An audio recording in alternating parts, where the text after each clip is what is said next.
సుదీర్ఘకాలం పాటు యుద్ధాల ద్వారా సాధించలేనిది ఇప్పుడు ఒక పెనిట్రేషన్ క్రియేషన్ ద్వారా జరుగుతోంది. మత మార్పిడులు చేయడానికి దేశాల మీద యుద్ధాలు చేసి మార్చక్కర్లేదు. పాత రోజుల్లోకి మళ్ళీ అది మన వాళ్ళనే మనోళ్ళు కొట్టుకునేటట్టు చేస్తాం. ఈ కొట్టుకుంటున్నటువంటి వాళ్ళందరి వలన ఒకళ్ళకొకళ్ళ వలన అన్యాయం అయిపోతున్నామంటూ ముస్లిముల్లోనే ఒక వర్గం వేరే దేశాలకు వెళ్తుంది. అది యూరప్ దేశాలు, క్రైస్తవ దేశాలకు వెళ్తుంది. ముస్లిం దేశాలకు వెళ్ళదు, క్రైస్తవ దేశాలకు వెళ్తుంది, లేదా వేరే మతాల దేశాలకు వెళ్తుంది.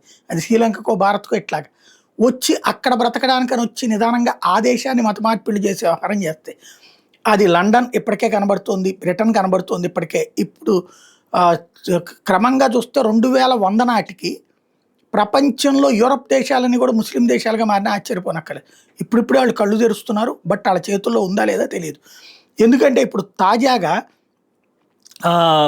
ఒక కీలకమైనది ఆస్ట్రేలియా రాజధానిలో స్కూలుకి సంబంధించినటువంటి వ్యవహారం సంచలనం సృష్టించింది. వియన్నా పబ్లిక్ స్కూల్ ఏదైతే అత్యంత ప్రతిష్టాత్మకమైనటువంటి పాఠశాలలో 42% మంది ముస్లిం విద్యార్థులే ఉన్నారట ఆస్ట్రేలియా రాజధానిలో. ఇది సంచలనాత్మకమైనటువంటి అంశం. అంటే ఎక్కడి నుంచి వచ్చారు వాళ్ళు? విదేశాల నుంచి వచ్చి చొరబడి అక్కడ సెటిల్ అయినటువంటి వాళ్ళు మాత్రమే. ఇది ఇప్పుడు ఇంకో పక్కన అతని పేరేంటి, మన ఎర్డోగన్ టర్కీ అధ్యక్షుడు దీన్ని బేస్ చేసుకుని ఒక వార్నింగ్ కూడా ఇస్తున్నాడు. భవిష్యత్తులో యూరప్ అంతా ఇస్లాం రాజ్యంగా మారడం ఖాయం. స్వీడన్ తాజాగా ఈ కజిన్ మ్యారేజెస్ మీద బ్యాన్ పెట్టినటువంటి సందర్భంలో ఈ మాట చెప్తున్నాడు.